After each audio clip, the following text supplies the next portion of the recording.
Olá, nobres amigos!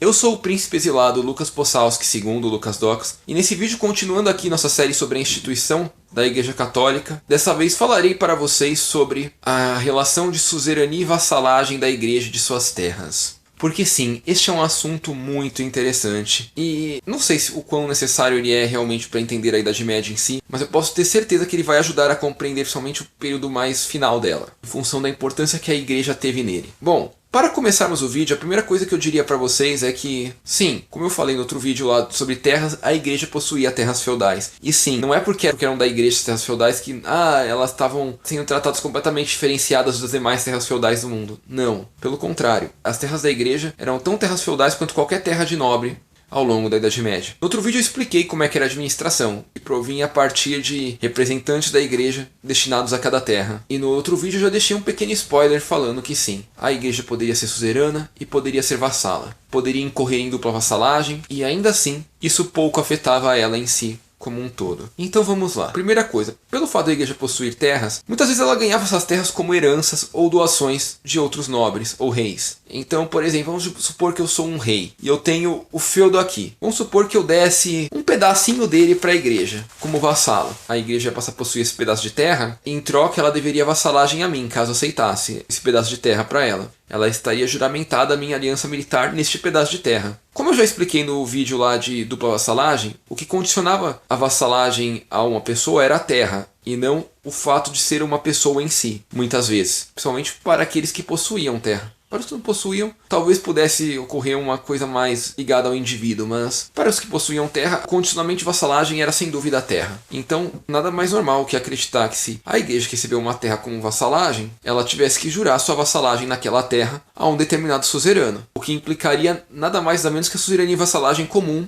do resto do mundo, a ela também, naquela terra. Então, por exemplo, imagina só que eu cedi uma terra para a igreja e um vassalo e ela se instalou lá, colocou um padre lá como representante. E aí, o que aconteceria com isso? Esse padre e seus guerreiros que defendessem a terra da igreja, ou o tipo de guerreiro que ele tivesse serviço dele, provavelmente deveria vassalagem a mim. Eles iam ter que lutar por mim. Agora vamos supor que meu inimigo, o rei inimigo, cedeu uma terra para a igreja também, que foi nomeado outro padre para administrar a terra dele, e foram nomeados outros guerreiros. Esse padre e esses outros guerreiros passariam a dever fidelidade militar à aliança desse outro rei, né? A ponto de, se eu entrasse em guerra com esse rei, os guerreiros da igreja que estivessem do meu lado lutariam por mim, e os guerreiros da igreja que estivessem do lado dele lutariam por ele. Mas a igreja precisaria enviar todas as suas ordens de templários para lutar por algum senhor específico? Não. Se a igreja tivesse alguma subsidiária ordem de templários em terras vassalas a algum rei, talvez essa ordem de templários vassala a algum rei devesse lutar por esse rei. Mas não a ordem inteira, talvez só essa subsidiária que prestou vassalagem. Só um pequeno exemplo, né? E é assim que eu diria que se dava a suzerania e vassalagem. Porém, nem só vassala era a igreja poderia também ser suzerana de alguns nobres. E nesse caso, haveria até uma configuração tanto quanto interessante, porque, imagina só, eu sou rei, eu dou um pedaço de terra para a igreja, e a igreja dá um pedaço de terra desse pedaço de terra que eu dei para ela para outro nobre. Esse nobre, que é vassalo da igreja, indiretamente é meu vassalo também, porém, por questões indiretas, eu não posso liderá-lo sem a permissão da igreja. Mas eu posso liderar a igreja militarmente, por consequência ela vai acabar cedendo ele militarmente para mim. Mas vamos supor que eu estivesse em paz, meu reino estivesse em paz, e a igreja tem um vassalo dela que é duplamente vassalo meu. Não é duplamente vassalo meu, mas é vassalo em uma escala menor minha, mais distante. Se a igreja quiser começar uma cruzada, por exemplo,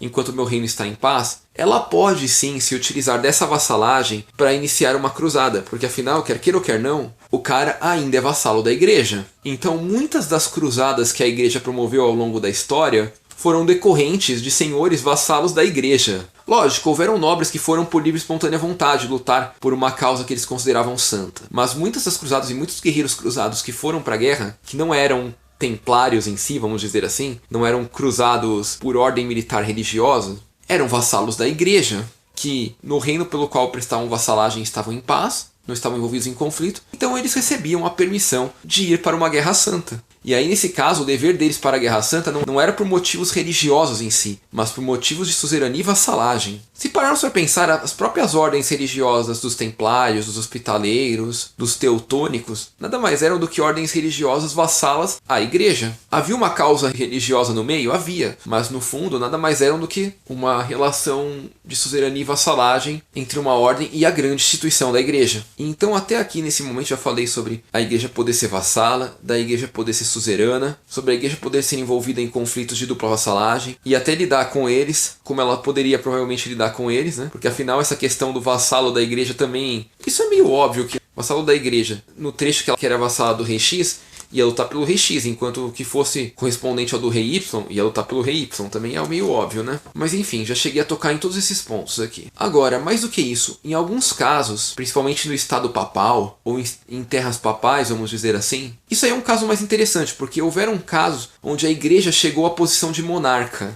Então, por consequência, não havia um rei ou algum senhor ao qual ela prestasse vassalagem em determinadas terras. Então, nesse caso, a igreja assumiu funções monárquicas praticamente. As próprias terras papais de Roma durante a Idade Média eram um exemplo disso. E algumas outras terras que ficaram para a igreja na Itália. Posteriormente foram anexadas por outros reinos, mas durante a Idade Média pertenceram à igreja. Então, em alguns casos a igreja poderia ser meramente suzerana e não vassala. Assim como em alguns casos ela poderia ser meramente vassala e não suzerana. Assim como em alguns casos ela poderia simplesmente abster as terras dela de relação de suzerania e vassalagem, caso ela ocupasse a questão de monarca, ou caso o rei que acedesse em condições de não vassalagem, porque haviam terras também da igreja que foram cedidas a ela em condições de não vassalagem, em condições de não necessidade militar. Porém é lógico que terras cedidas em condições de não necessidade militar também não poderiam ser feitas para a vassalagem da igreja, né? Para a igreja tornar alguém vassalo dela e se tornar suzerana nela. Tais condições também provavelmente não seriam permitidas por contrato. E mais do que isso, como a igreja poderia nomear vassalos, ela também poderia nomear títulos a eles, né? Neste caso aqui, não vou nem adentrar essa questão em si dos títulos, porque o próximo vídeo dessa série será sobre isso. Mas eu acho que por aqui eu já falei bastante sobre a suzerania e vassalagem da igreja. Acho que deve ter sido um tanto quanto esclarecedor para vocês. E bom, nobres amigos, espero que tenham gostado e que tenham compreendido. Se gostaram, por favor, deixe seu like porque ajuda muito a gente aqui do canal. Se não é inscrito, por favor, se inscreva, ajuda mais ainda. Obrigado e até a próxima.